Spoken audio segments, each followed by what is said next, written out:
As promised, joining me now is House Democratic Leader Hakeem Jeffries. Let me start by, I just kind of tried to outline what the impact would be if SNAP benefits are cut off, and we certainly look like we're heading for that. We'll see what the judge rules, of course, tonight.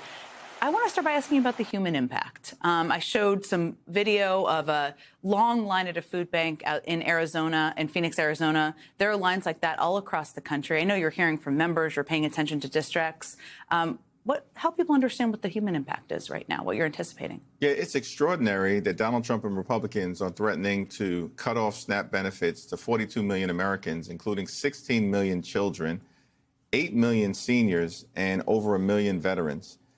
And every single one of those individuals represents a real life impact. People who would otherwise struggle to put food on the table in the absence of these SNAP benefits.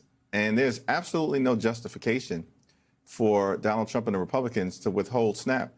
They have more than $5 billion in an emergency fund that will allow these benefits to continue through the end of November. They can also find funds for other things, just as they've repeatedly done, but they can't do it for SNAP. So that's extraordinary. It shows where their priorities are. And Mike Johnson actually said the quiet part out loud earlier today, when he indicated that we're willing to starve, meaning Republicans are willing to starve children and seniors and women and veterans and American families in order to put pressure on Democrats to continue Republican efforts to gut health care of everyday Americans. We're not going to do it. We just played that clip, and it's exactly as you said. He's basically saying we're using it as a bargaining chip. We're using people who will not have enough food next week, potentially, as a bargaining chip. One of the things that struck me is that hunger has never been a partisan issue. I mean, this program has never been shut down before, since it was started in 1939. And now you have the Trump administration making a legal argument that they cannot use funding from other funds, which they can. There's also $23 billion they could use that they use for WIC, right? That's right. That they're making a legal argument, which feels to me almost kind of immoral. But how are you digesting that, the legal argument they're making, given the human impact here? Well, it's incredible that they would suggest that there are legal obstacles to doing anything when the Trump administration has been completely and totally out of control. But when it comes to actually meeting the needs of the American people who might otherwise go hungry, the Trump administration all of a sudden believes that they don't have the authority to do something that Congress has clearly given them the authority to do. But these are extremists who are willing to actually starve their own folks.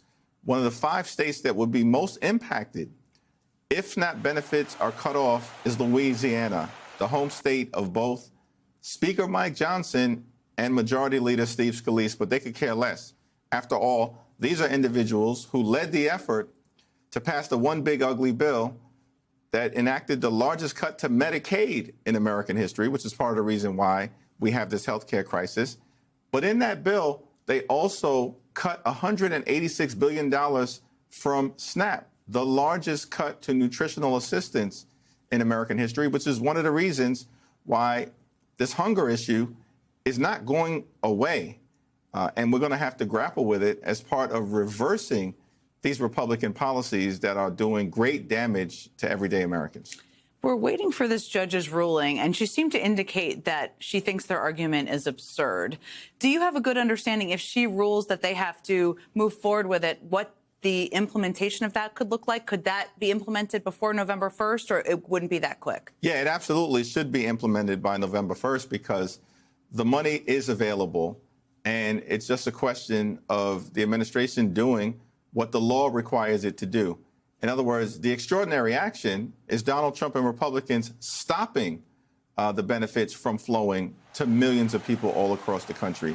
And so we look forward to the judge's ruling. She's correct. The arguments being articulated by the Trump administration are absolutely absurd. But that's been the case from the very beginning. They cannot defend their position. They cannot defend their refusal to extend the Affordable Care Act tax credits, which is going to result in tens of millions of people experiencing dramatically increased health care premiums. The Republicans are now claiming, well, that's actually not the case. But as you pointed out, Jen, the reality is people from across the country are getting notices right now indicating that their premiums may go up by $1,000 or $2,000 per month. These are working class individuals. They cannot afford these increases. That's why Democrats are fighting on their behalf.